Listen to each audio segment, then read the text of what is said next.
is in captivity. The galaxy is at peace. Metroid fans not only had to wait until Nintendo's next system to play the first console sequel to the original game, the third installment wasn't available until 4 years after the Super Nintendo was released.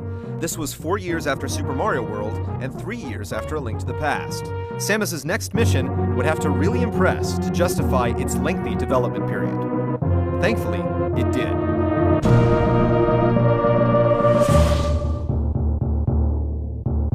In March of 1994, Super Metroid didn't simply evolve from its NES counterpart, or continue the story after the Game Boy game.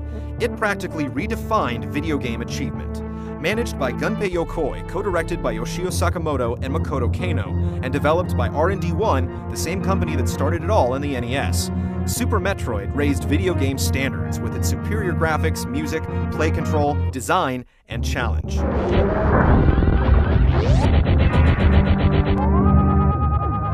The story picked up where the Game Boy ended, with Samus dropping off her newly adopted Metroid so scientists would hopefully discover how mankind could benefit from the newborn's untapped properties.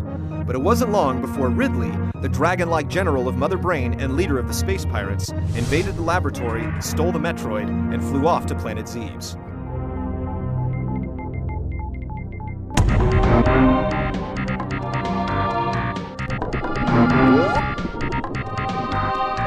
All the familiar elements returned, running, gunning, discovering, and destroying, except everything was better. The first recognizable enhancement was the stark atmosphere. The silent intro and title screen foreshadowed the aura of obscurity and peril surrounding the game. Each of the 6 detailed environments on the enormous Zebes had a life of its own. The lava-filled Norfair with heat-blurring backgrounds was steamy, bright, and hot. Underwater Meridia delivered the opposite mood, brisk, blue, and cool. Every dwelling, like the jungle-infested Brinstar, the ghostly wrecked ship, and the fortress of Mother Brain and Turian, left a lasting impression.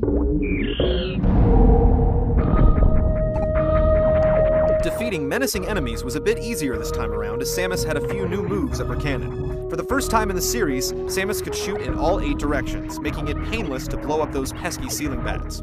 She could perform continuous wall jumps, opening up numerous shortcuts, and even moonwalk when she had to fire in one direction and gracefully walk in the other. The upper right corner of the screen revealed a small map indicating your current location and adjacent rooms. Pressing start allowed you to view the map in its entirety. Scattered throughout the game were map data stations that filled in the uncharted lands, making exploring more manageable, which made the missions to follow that much more fun. Of course, new items and power-ups were abundant as well. The grappling beam let Samus attach to magnetic surfaces, allowing her to swing herself across vacant gaps. The speed booster helped her run at Mach 9, plowing through destructible walls and letting her defy gravity. And when the shot button was held down, the charge beam gathered energy, delivering a large burst of plasma goodness when released. One particular add-on that's been seen in every Metroid since. But there were so many more useful items and power-ups, like the X-ray scope, super missiles, power bombs, hyper beam, gravity suit, and more, all either returning or influencing new ideas in the sequels to come. Boss battles were a regular spectacle in Super Metroid, as you encountered over 10 of them, each cleverly designed, challenging you to figure out how to annihilate them as quickly as possible. Some bosses were 30 times your size, with irregular movement patterns and hidden strategies.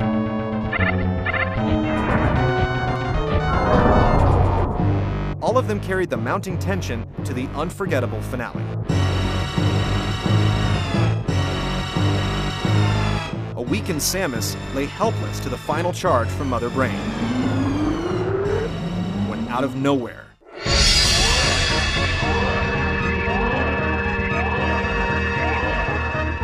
after finishing the game, Super Metroid kept with tradition, rewarding speedy players with a screenshot of a barely clothed Samus. Your completion time was shown, as well as a percentage of the amount of items you found. This small addition tempted players even more, daring them to not only finish the game with every item, but to do it as fast as possible. Super Metroid is arguably the most popular speedrunning game of all time, as it's still being mastered today.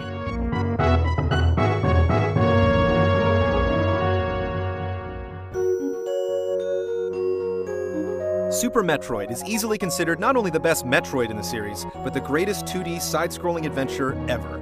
It's frequently been published in numerous best games lists, and has claimed the #1 spot more than once. Everything from the seductive title screen to the dramatic closing moments was undeniably polished. It was a masterpiece of action, and gamers wanted more.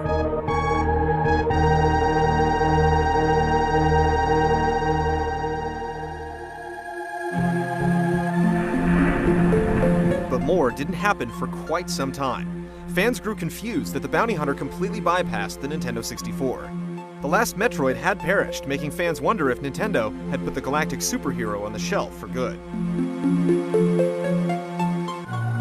In 2001, the Game Boy Advance was released, and there were talks of another 2D Metroid in development, one that would resemble Super Metroid, and in some ways better it. The fallout from Metroid 2 didn't guarantee it would be a smash hit, but at that point, gamers were so starved for Samus, they snapped in their AA batteries once more. After 8 lengthy years, Samus finally returned in Metroid Fusion. The 32-bit sequel was released in the US in November of 2002. At its core, Metroid Fusion retained the formula, but this handheld title presented a more user-friendly, objective-based adventure that emphasized story. Chronologically, Fusion is the last mission Samus has currently undertaken, and it directly follows the events of Super Metroid. On a scheduled research assignment back on SR-388, an unknown specimen dubbed the X-Parasite attacked Samus. Infected and nearing death, scientists removed parts of her toxic suit to store for research, and exposed Samus to a vaccine filled with DNA stored from the hatchling that had already saved her life once before. Samus was weakened, but the procedure gave her Metroid-like abilities that allowed her to absorb the X-Virus in its raw form. Her new mission was to regather her lost suit powers and neutralize the SA-X, a form of the contamination that had mimicked her power suit. Metroid Fusion was the most story-driven installment. It was narrated frequently through written dialogue, usually between Samus and her computer. Cutscenes, sometimes accompanied with text, also helped each event unfold. These added character to the heroine who, up until now, showed basically no emotion. Perhaps catering towards the casual handheld audience, Fusion was much more user-friendly than any other Metroid. The game was objective-based, meaning you always knew where you had to go thanks to your computer, who briefed you on current objectives via various navigation rooms. This meant, like in Metroid 2, you were confined to smaller areas. Your health and missiles could be recharged by absorbing X-particles. Health recharging rooms and energy tanks were also abundant, and special items traditionally reserved for later stages, like the power bombs, were now obtained much earlier. In addition, the Space Babe can now grab onto ledges and pull herself up, as well as climb ladders and ceilings, dealing firepower above and below. These elements were uncharacteristic for a Metroid title, but they kept the player's focus on the fun of platforming action instead of the worry of ammo depletion or mission progression.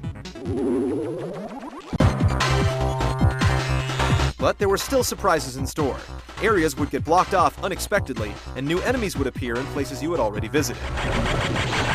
Not like the darker and moodier visuals from previous titles, the art style in Fusion was vibrant and colorful, sometimes reminiscent of a comic book. Animations flowed smoothly, explosions contained bits and fragments, backgrounds animated, and more. The music didn't quite meet the high standards of its predecessor, but the sound effects stood on their own.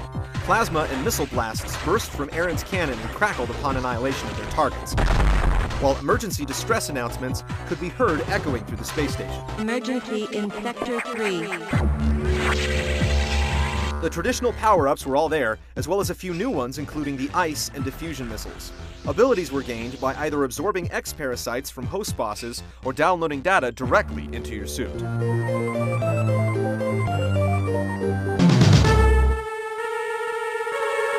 The cat-and-mouse game played by SA-X led Samus on a traditional Metroid adventure. Boss battles were tricky, yet plentiful, but always rewarded you with the appropriate power-up to continue on with your mission, following its predecessor's basic, yet addicting structure. Sooner than fans had suspected, though, Samus confronts the SA-X for one final battle, and in customary fashion, it prompted a third race to the finish, after Samus programmed the station to crash into SR-388. Destination, planet SR-388. But this time, Samus met a boss during the countdown, an Omega Metroid. In an attempt to recreate the glory of Super Metroid's finale, the SA-X saved Samus from a final blow. Samus absorbed the X, regained her power suit abilities, and the rest is history.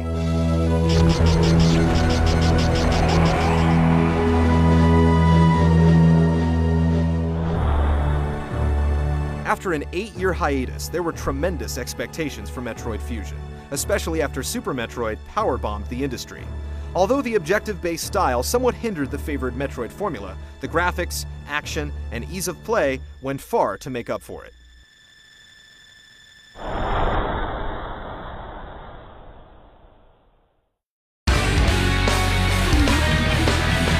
Come back next week for the next upgrade to our 5-part Metroid retrospective. Life-sucking Metroids have never stopped Samus Aran, and neither did 3 Dimensions. In Part 3, the series gets a subtitle that sticks, and blasts into a genre so exciting, Nintendo gave it a brand new name.